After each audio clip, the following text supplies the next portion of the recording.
what fundamentally we want from our men. What is that something that you authentically want in your relationship? And then we're going to start navigating to really discover what it will take to create that. And so who wants to raise your hand or just start sharing? What do you want from your man? What do you want from your relationship? It's going to be interactive, and then I'm going to start really sharing very, very important fundamental knowledge. But for now, let's really get on the court, on the field. So you're not somewhere and behind the screen, but you are really on the court. What do you want? Love. Love. Very good. Support. Support. Very good. Passion, connection. Support, passion, connection. Thank you, Sarah. Attention and time. Attention and time. I think like maybe when you go through tough times that you go through it together and know that you're going to work it out together. Like no matter what, you'll go through this together, right? Right. I think loyalty is a big one too. Beautiful. Thank you, Samantha. What else? Safety. Intimacy. Beautiful. Friendship. Safety, intimacy. Excellent. Now, let's shift a gear now a little bit and let's discuss what you don't want. And you have to be very clear about that too. Laziness. Laziness, very good. And ladies, have a piece of paper and write it down. I want him to lead. I don't want to lead myself. So you want him to lead you. You don't want to lead yourself. No, I can lead myself, but in previous relationships, I also let my family, I let him. I want him to lead himself and give a strong vision of what he wants and also what I want, and then lead me with what I want as well. This is beautiful. This is so powerful, Nadia. By the way, a man can lead your family. It's his primary duty, but what it will take for him to lead you, we're gonna dive into it. Hopefully we'll have enough time to dive into it, but this is really great that you're very clear that you want a man to be a leader. Disrespect. Excellent. Passiveness, emotional neglect. Liar. An overly emotional man. Overly emotional man. You cannot stand that. Very good. What else, ladies? Aggression. Excellent. Pretty. Keep looking. What? You don't want it. If it doesn't work. So basically lazy, that he won't work and he doesn't have a job. So basically he won't be able to provide and protect, right? Right. Liar and cheater. Liar and cheater. Not with addictions. Not with addictions. Beautiful. Write it down, Samantha. So you don't want a selfish man. Selfish man. Very good. And now I'm about to share something, ladies, that you might not like, but I would like for you to be with it. Even if you're in the process right now, gonna get triggered and confronted. Consider that whatever that we don't like, whatever that we don't want in our man, and especially if we get triggered and we attract that in our life, for example, them being lazy, them being greedy, them being liars, or them being cheaters, or them being eccentric or selfish or mean, you get the idea.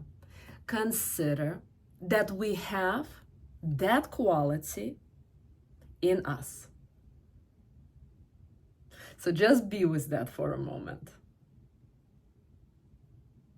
For example, I remember the first 2 years or so, maybe year and a half, when my husband and I were married, that my husband, even if he would make the income, he was not generous to spend it on me.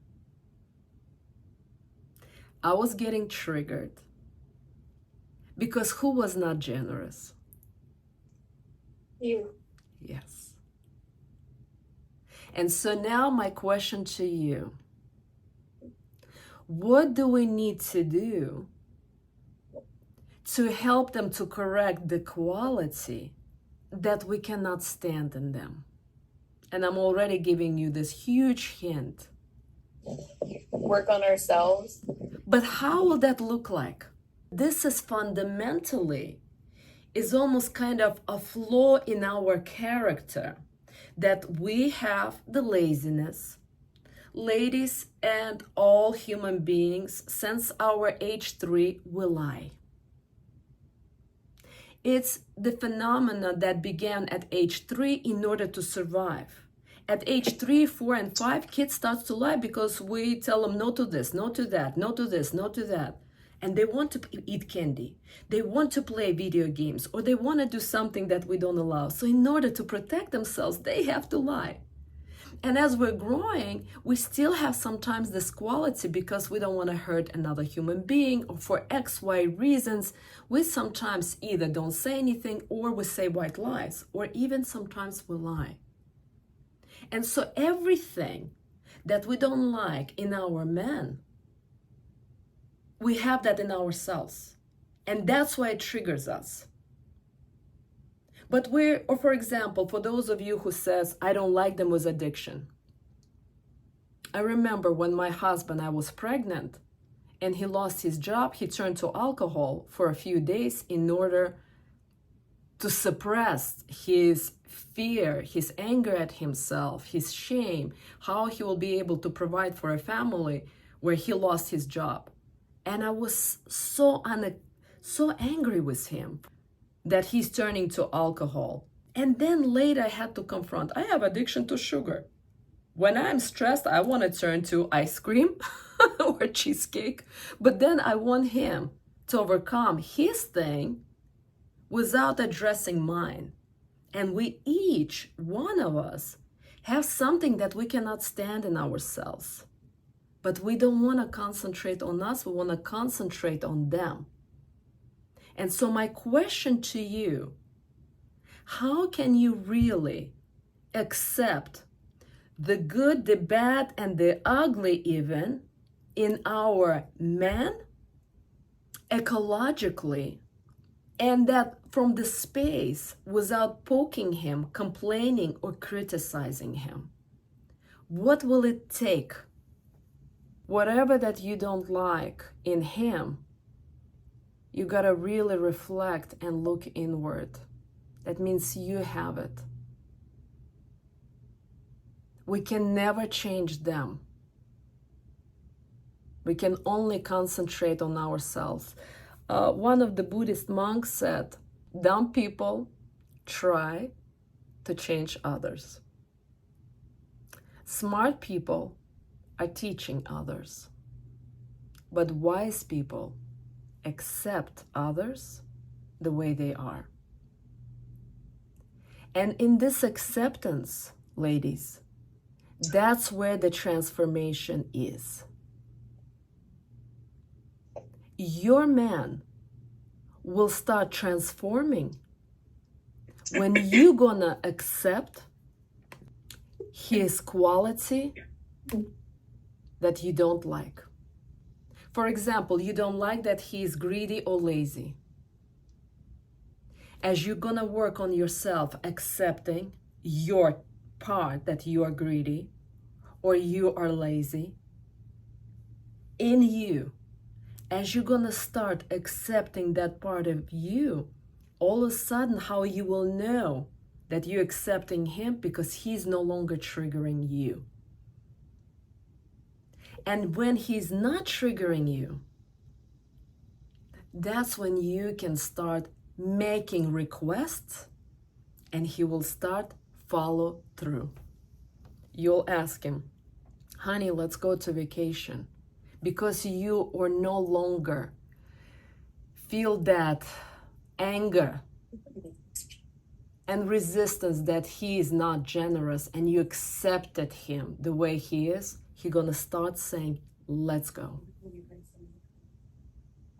His generosity gonna unfold because you're not poking him anymore. Because when you are complaining and criticizing him, there's no room for him to be there for you and provide and lead and protect you the way you want him to do it.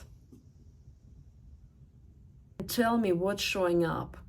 Because every time I hear your messages, your text, your questions in our group, behind it, there's some kind of, let's be authentic, some kind of complaint.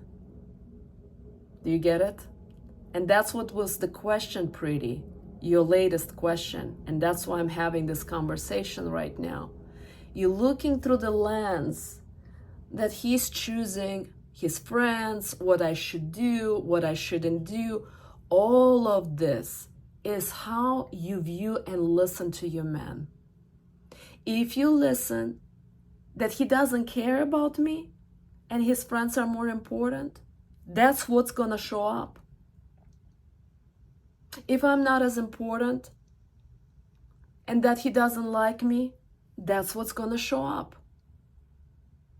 That his family and friends are more important, that's what's gonna show up.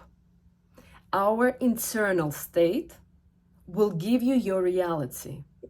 And so now I would like for you ladies, and it's gonna take enormous vulnerability, courage, and authenticity for you to share what kind of man do you create in your life? Because whatever that you have, that's what you've created. Because even if your internal state, let's say you attracted Prince Charming from Buckingham Palace, UK, but your internal state say that I am not worthy, I'm not good enough, I'm not lovable. After 3 months, your man gonna start behaving that you're not so good enough, you're not that lovable. Because you've, in your internal state, shaping him to prove that you're right. Who wants to share?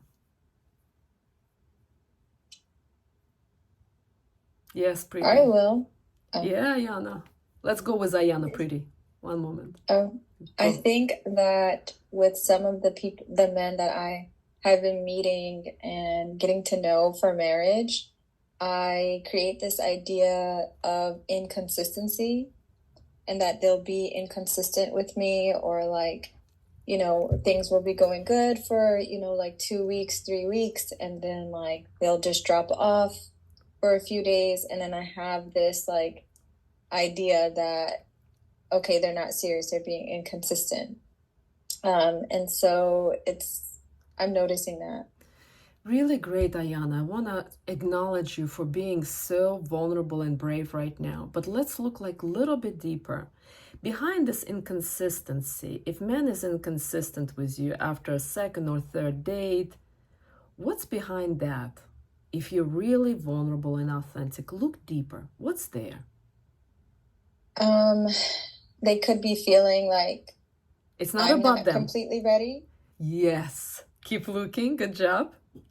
that I'm not like completely open to the idea of marriage, even though I would like to be. So I'm taking the steps to do that, but I think there's a little bit of resistance. So now, Ayana, it will take even more courage to just admit what's so. Because we cannot be little sick or a little insecure or a little bit healthier.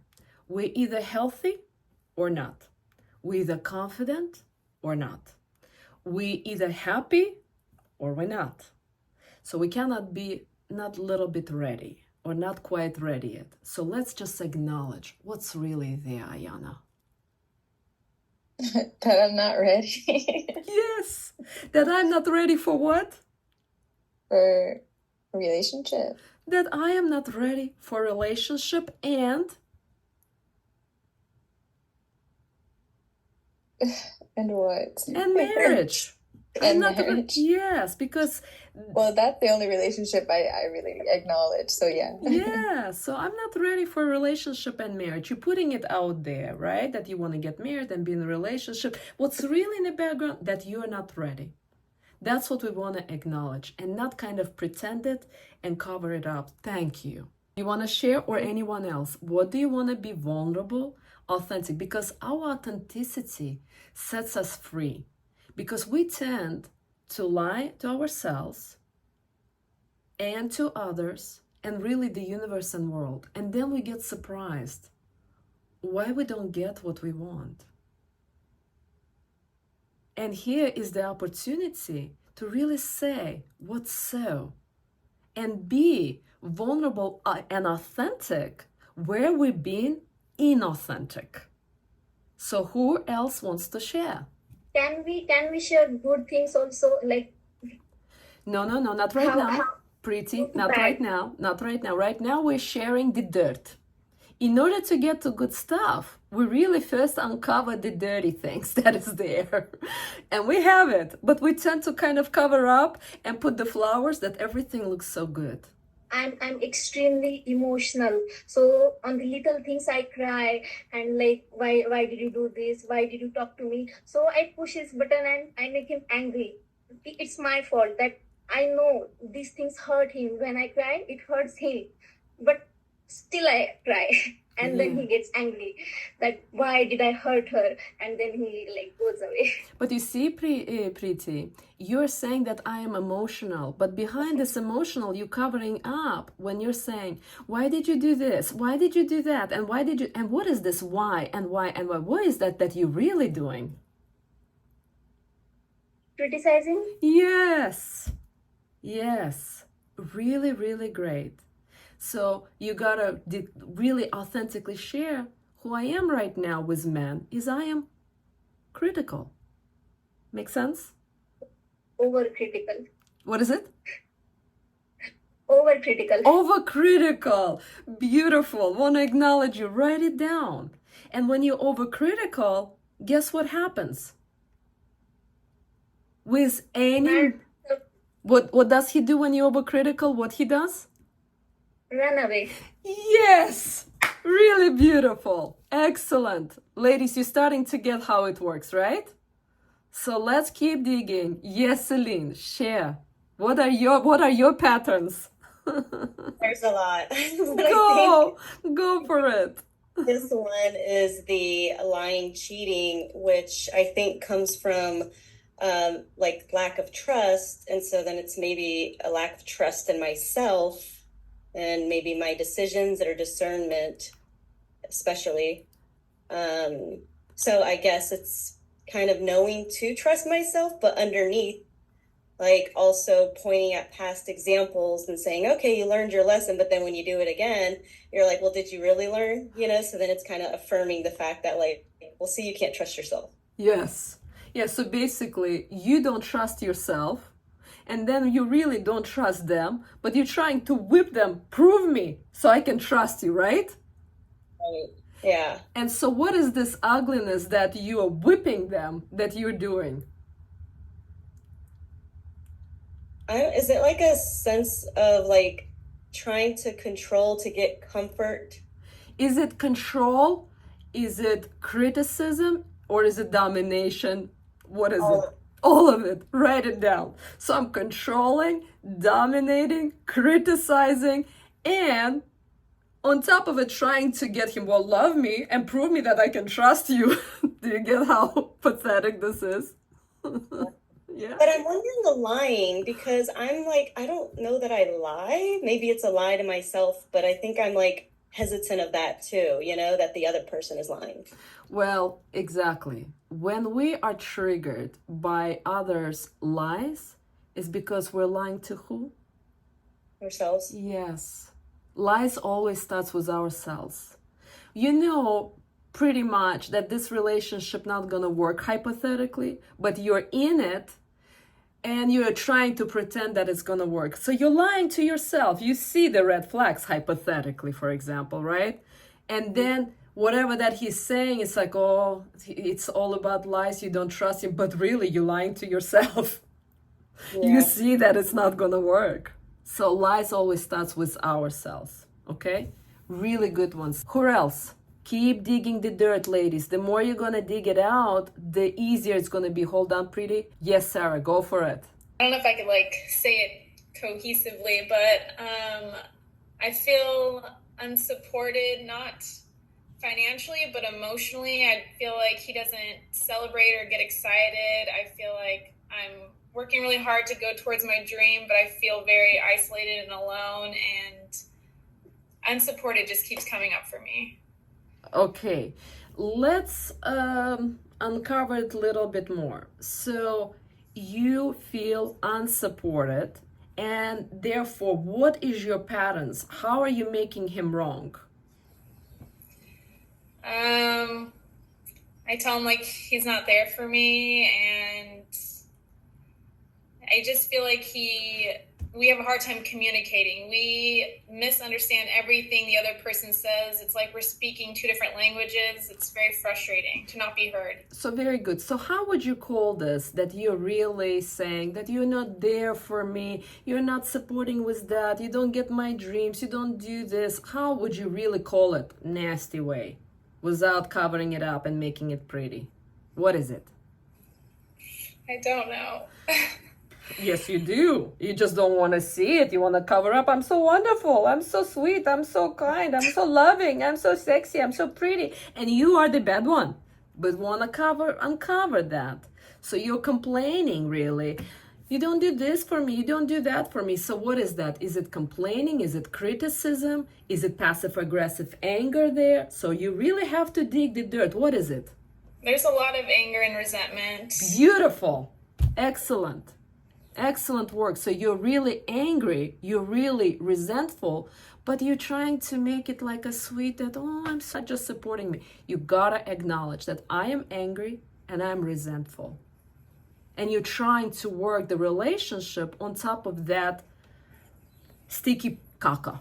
Excuse my language. And we all have cacas, by the way. It's not you, Sarah, personally. You get that, right? So write it down. So we want to be really authentic where we've been inauthentic.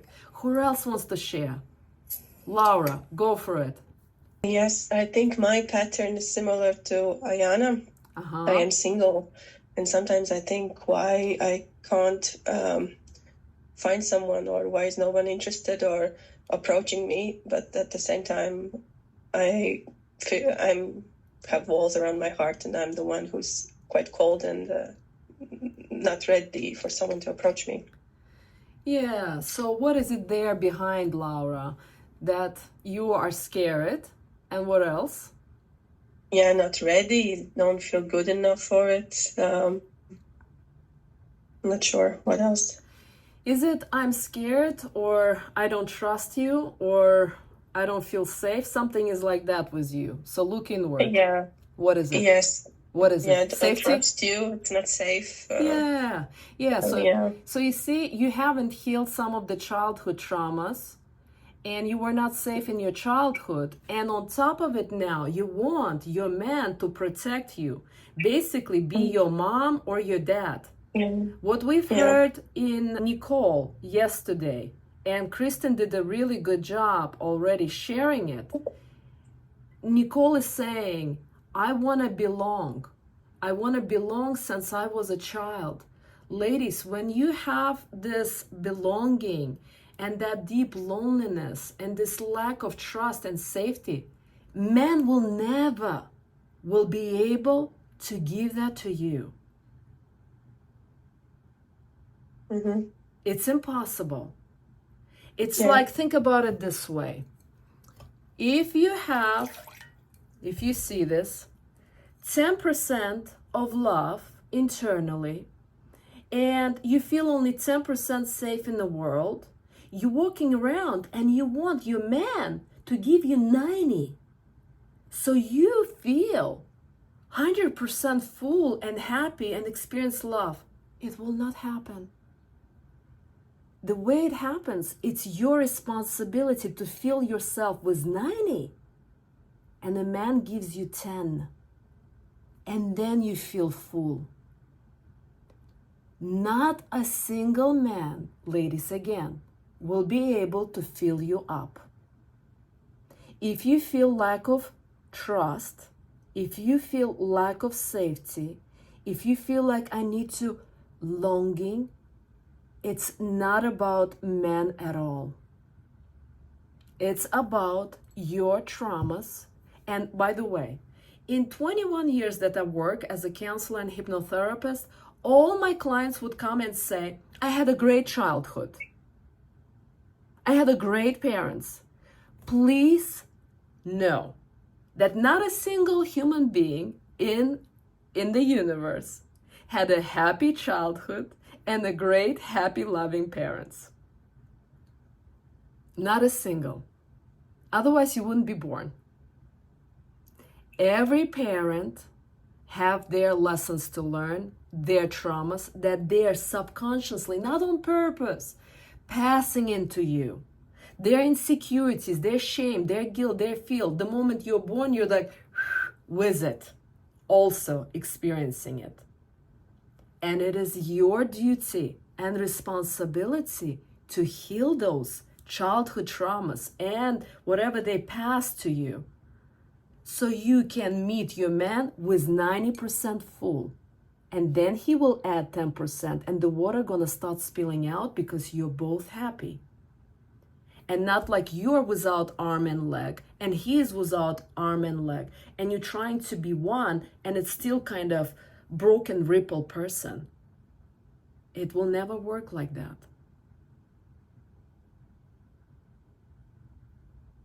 It's enormous pressure for men when they meet someone who needs healing,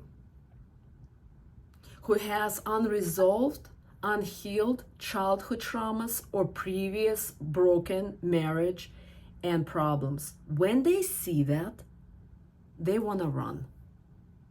They know they won't be able to make you happy. Because men fundamentally are responsible for being provider, leader, and protector. This is their three main roles.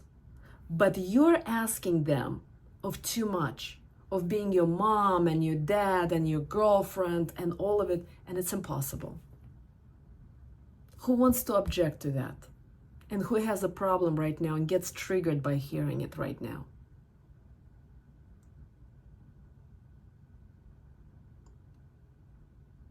No one. Very good.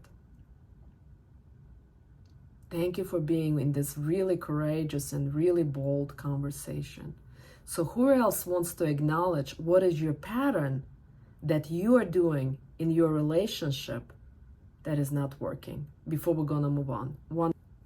Okay, thank you. Yes. One thing that I find is that I wind up in like a dynamic where I'm like the helper, and I know the woman is supposed to be to help me, but even like in dating situations, and I know that I have this thing where I like feel like I need to be needed, I need to, to be loved. I know that, but it's still like, even now I'm not necessarily dating, but even like in a friendship that I have with a man who I may be interested in at some point, it's kind of turning into that dynamic again. And I'm like, I don't know why this keeps happening. Yeah. Let me draw something so you clearly get what I'm talking about. So this is, let's say, your childhood, your parents divorce. And this is what happened. Your parents divorce. But what you say about divorce, because your father now sees you, let's say, only once a month, or doesn't send you the money or to your mother money, that he doesn't love you. What happens is the divorce happened, but what you're saying about the divorce is that your mom or your dad doesn't love you. The moment you do that, two collapse, and this becomes a vicious cycle. And then later in life, you meet a man and you ask him to take you on a date, and he says, I am busy. In that moment, you say to yourself, he doesn't love me. The next guy you're dating, you wanted to go on a vacation after a year being together, and he says, I can't afford it. You're saying he doesn't love me. And so he doesn't love me keeps happening and keep happening, and you're proving to yourself What you said as a 5-year-old that he doesn't love me is the truth. And then you said about yourself, something happened in your 3rd grade and you got a bad grade, that I'm not smart enough or I'm not good enough. You are proving the vicious cycle here that you are not good enough, or I'm not worthy, or I'm not lovable. And this vicious cycles like that happens almost on a weekly, if not daily basis. And until you heal, you are inside of this inauthentic conversations that you've created as a 3, as a 5, as a 10, as a 12-year-old. And now you're looking at yourself through these filters. And then you're thinking, why am I keep sabotaging my relationships? Because an inner dialogue of a 5, 10, and 12-year-old that hasn't healed is running the show. Any questions about it? Because this is very important. You think you are in a relationship as an adult, but you're not. I have a question on the similar topic. Yes. It reminded me of, that's kind of, I think it was one of your videos that you said, like, there's usually 3 types of women that guys date or something. And the one that sticks in mind to me, because I think that's been recently happening in the last few years, is the helper, or not the helper, but the healer. So I've been trying to understand why I've been like falling into that, or thinking that, you know, I'm going to be there for them. And I know in other videos you've kind of mentioned like that's the girl that they don't want, you know, because like it's going to remind them of that like downtime of their life. So how can I unpack that for myself on like why I've taken this healer? Very good. Don't help me, ladies. So what is easier, to concentrate on others or on yourself, Celine? Yeah, others, because You get it? And so what you're doing is you just distracting yourself and keep attracting men that you can kind of heal. In the reality, you cannot heal anyone at all. And then after a year or 6 months or 3 months, it's like, oh my God, it's not gonna work. Of course it's not gonna work. Nobody wants you to be their therapist. They'll use you, and if they're gonna get better, they'll dump you anyway. Or a man in the background really wants to be with a woman that he feels proud, that he can give her the love and give her the gifts or the present and be the hero and be the man, be really a man. And next to you, he will always feel broken. And so he'll use you because you don't want to take care of yourself and concentrate on yourself and heal you. And then sooner or later, he'll move on. And so what it will take, Celine, is really start really paying attention. To who? To me. Yes. Yes. That makes... Yes. And once you're really gonna take care of you, you're not gonna gravitate towards broken men at all. Yeah. Thank you. You're welcome. Any more questions, ladies? Otherwise, I'm gonna move on.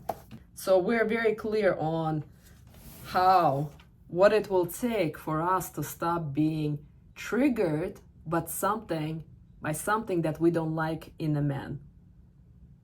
Because they're just the reflection of us. And until we accept that part in ourselves,